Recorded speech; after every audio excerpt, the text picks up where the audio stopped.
साथियों नमस्कार, स्वागत है आप सभी लोगों का हमारे साथ। आज आप लोग जानेंगे एक ऐसी योजना के बारे में जिसका नाम है अग्निपथ भर्ती योजना।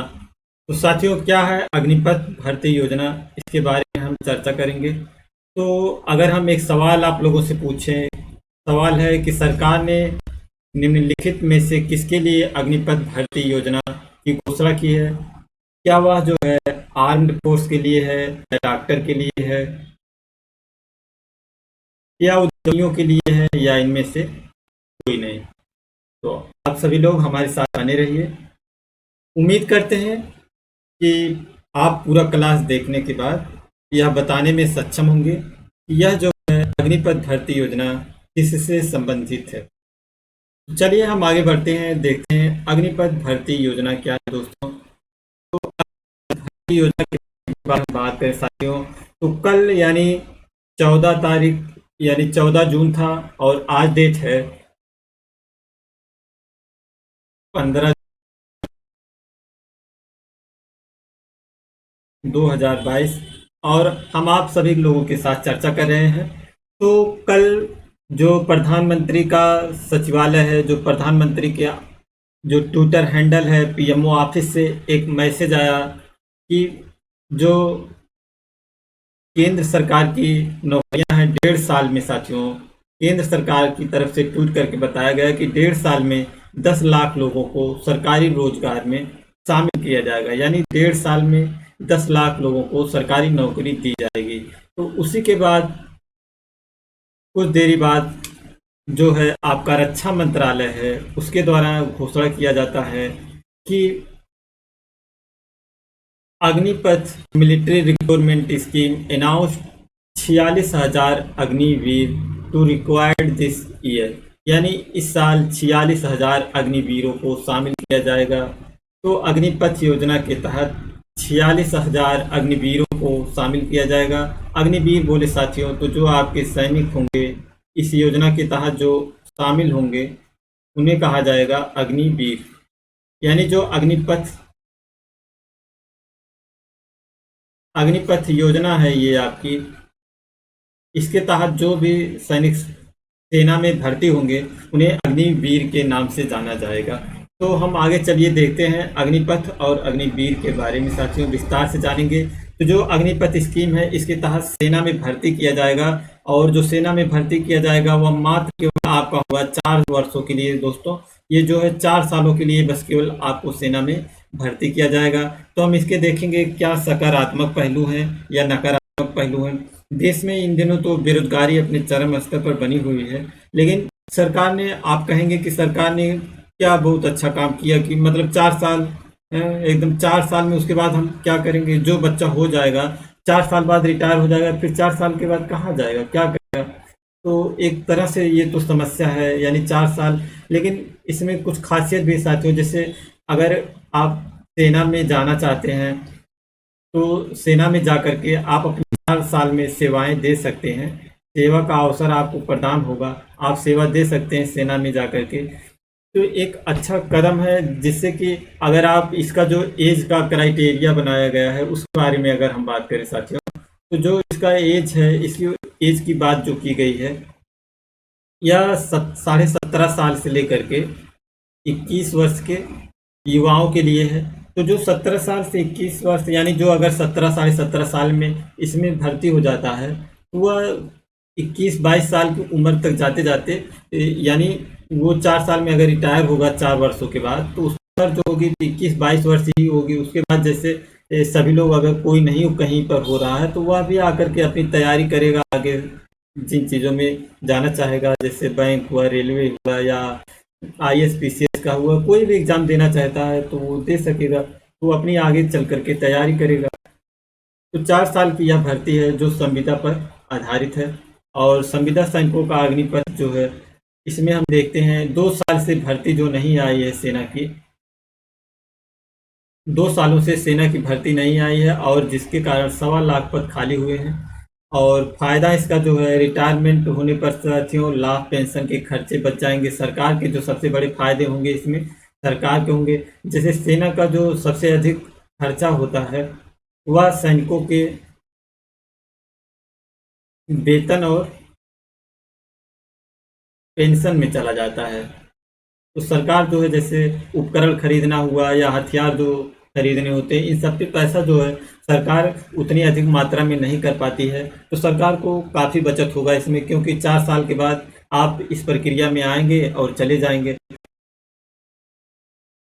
और जो है बेहतर प्रदर्शन पर नौकरी स्थायी हो जाएगी। साथियों, अगर आप जो है इसमें बेहतर प्रदर्शन करेंगे, 4 सालों में अगर आपका प्रदर्शन अच्छा रहता है, तो ऐसे जो 46,000 चुने जाएंगे उनमें से लगभग 25% लोगों को हमेशा के लिए यानी परमानेंट किया जा सकता है,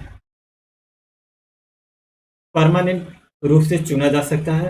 तो ऐसा नहीं है कि अगर आप इसमें परमानेंट रूप से होना चाहते हैं सेना में, तो आपको उसके तहत जो है क्राइटेरिया जो होगी उस तरह का कार्य उसमें जा कर के करना होगा, तो आप हमेशा के लिए भी शामिल हो सकते हैं। और देखते हैं अग्निपथ स्कीम के तहत भर्ती होगी। सर्विस की ज़रूरतों के आधार पर महिलाओं को भी इसमें मौका मिलेगा।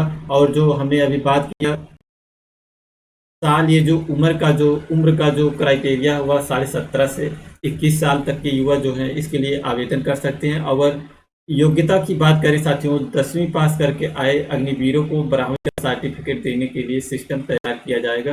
यानी जो बच्चा 10वीं पास कर चुका है और उसकी उम्र 17.5 साल हो गई है, तो वह इसके लिए फॉर्म को अप्लाई करने के लिए योग्य हो जाएगा। और मौजूदा मेडिकल और फिजिकल नियमों के तहत इसका चयन होगा। और आर्म्ड फोर्स के नियमों के मुताबिक 10वीं या 12वीं के पास की योग्यता अनिवार्य होगी, यानी 10 या 12 की कक्षा जो है वह पास किया होना चाहिए। और आगे देखते हैं इसके बारे में। ऐसी होगा, अगर इसके सैलरी स्ट्रक्चर की बात करें तो पहले साल जो है साथियों, इसमें जो वेतन आपका पैकेज होगा पूरे साल का, तो 4,76,000 रुपये होंगे, यानी कह सकते हैं कि लगभग 5 लाख के करीब। और चौथे साल तक जो आपका पैकेज होगा यह लगभग 7 लाख तक का होगा।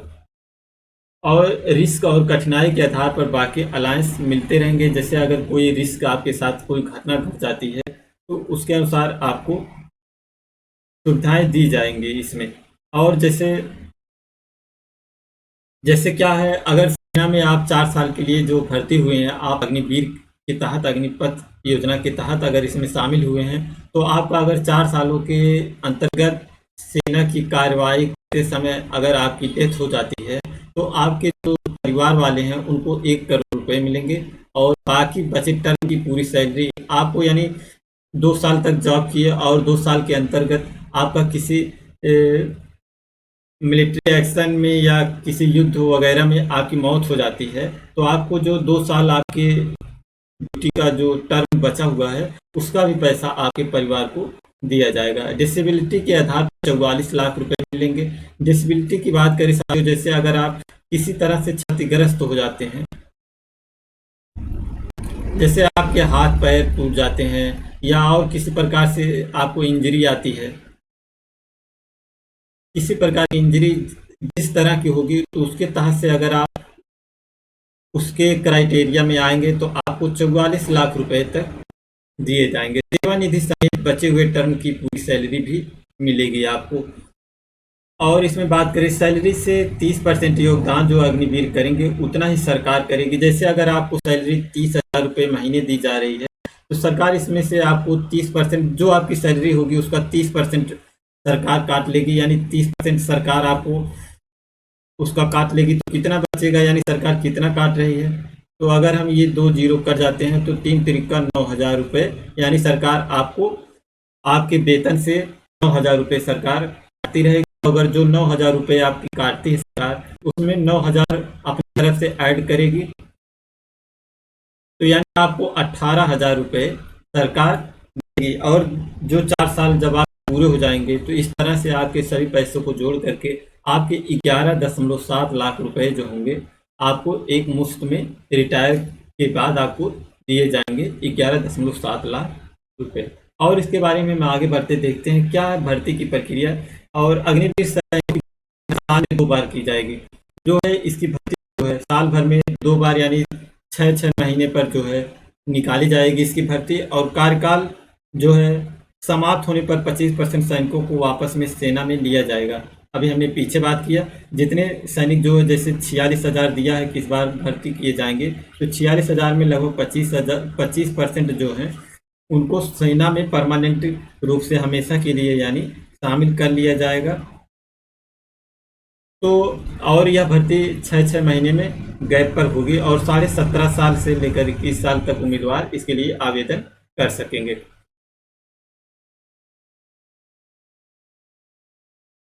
और इसके बारे में हम बात कर चुके हैं, अग्निवीरों को मिलेंगे कौन कौन से लाभ जो हैं। 30 से 40 हज़ार वेतन और 44 लाख तक का बीमा, और नौकरी पूरी होने पर 11.7 लाख का जो आपका जो वो पैसा सरकार काट के रखेगी सुरक्षित, वो आपको एक साथ मिला करके देगी। और चौथे साल तक सालाना पैकेज जो है आपका 18.92 लाख होगा। इस प्रकार से अगर इसके बात हम करें साथियों, अगर इसमें नकारात्मकता की बात करें, सरकार के लिए क्या चुनौती हो सकती है, इसका जो निगेटिव निगेटिव पहलू जो है ये हो सकता है कि जैसे आप कोई व्यक्ति है, ये जो है जैसे सेना में भर्ती तो हो गया, अगर सेना में भर्ती हुआ, ये 4 वर्षों तक ड्यूटी किया और 4 वर्षों के बाद ये जो है सेना से रिटायर हो जाता है, और उसके बाद ये आ जाएगा समाज में, जैसे इस तरह से हम लोग जैसे रहते हैं उस तरह से आ जाएगा पूरी तरह से रिटायर्ड होके। तो पहले क्या होता था, जो रिटायर्ड होते थे वो हो जाते हैं, बुजुर्ग हो जाते हैं, उतना उनके पास क्षमता नहीं होती, बुजुर्ग टाइप हो जाते हैं, तो उनके पास उतनी क्षमता नहीं होती और वो एक तरह से पूरी तरह से जो है मेच्योर हो जाते हैं ज़िंदगी में। तो ये जो होंगे तो इनकी तो उम्र जो है काफ़ी कम होगी, यानी अगर कोई 17.5 में भर्ती हो रहा है, वह 4 साल बाद रिटायर हो जाएगा, तो वो 21-22 साल का होगा लगभग। तो इतनी उम्र में अगर वह सेना में भर्ती होकर के बाहर आ रहा है, तो जैसे कोई आतंकी संगठन है तो वो इसको अगर हायर कर लेती है, आतंकी संगठन में ये कहीं शामिल हो जाता है, या अगर ये आतंकी संगठन कह देते हैं कि हम आपको इतनी सैलरी देंगे, इतना पैसा देंगे, आप हम इतने करोड़ रुपए आपको दे रहे हैं, आप हमें बताइए सेना के अंदर कैसे कैसे क्या होता है, क्या सेना की योजनाएं हैं वगैरह वगैरह, जो खुफिया जानकारी होती हैं, ये अगर कहीं शेयर कर देता है, तो इस प्रकार की चुनौतियां जो होंगी सरकार के सामने होंगी, तो सरकार इन चुनौतियों से निपटेगी। जो आगे होगा देखा जाएगा। लेकिन निगेटिव रूप से अगर वह सेना से बाहर आता है और गुंडागर्दी करने लगता है और अपने पद का जो है नाजायज़ फ़ायदा उठाने लगेगा, इत्यादि प्रकार की समस्याएं जो होंगी ये हो सकती हैं। और अगर हम बात करें साथियों, क्या यह जो है योजना जो है, इस प्रकार की योजना जो है क्या केवल भारत सरकार ने पहली बार किया है, या कि इस प्रकार से किसी देश में और भी होता है? तो साथियों, जो आपका रसिया है, बात करें रसिया का, तो रसिया में जो है 12 मंथ जो होता है, 12 महीने, हर सभी व्यक्ति को, जो वहाँ के नव युवा होते हैं उन सभी को सेना में शामिल होना होता है। और इजराइल जो है वहाँ पर भी 30 से एंड 22 यानी 30 और 22 महीने के लिए सेना में महिला या पुरुष, यानी दोनों को, महिलाओं और पुरुषों दोनों को शामिल होना अनिवार्य होता है सभी को। और साउथ कोरिया में भी ऐसा होता है, 21 वर्ष, 24 वर्ष एंड नहीं, वर्ष नहीं, 21 महीने, 24 महीने और 25 महीने के लिए सेना में, नेवी में और एयरफोर्स में आपको आना अनिवार्य होता है। और ब्राज़ील में 12 महीने के लिए होता है। तो ऐसा करने वाले जो हमसे पहले कई देश हैं, वहाँ पर जो है जितने भी नागरिक होते हैं सभी को एक बार सेना में सेवा का अवसर अपना देना अनिवार्य होता है। अपने यहाँ तो अनिवार्य है नहीं, जिनकी इच्छा हो वह जा सकते हैं, और अगर सरकार अनिवार्य कर देती है तो अपने यहाँ तो कुछ हो जाएगा, सभी लोग सेना में शामिल होंगे और बहुत कमाल करके आएंगे।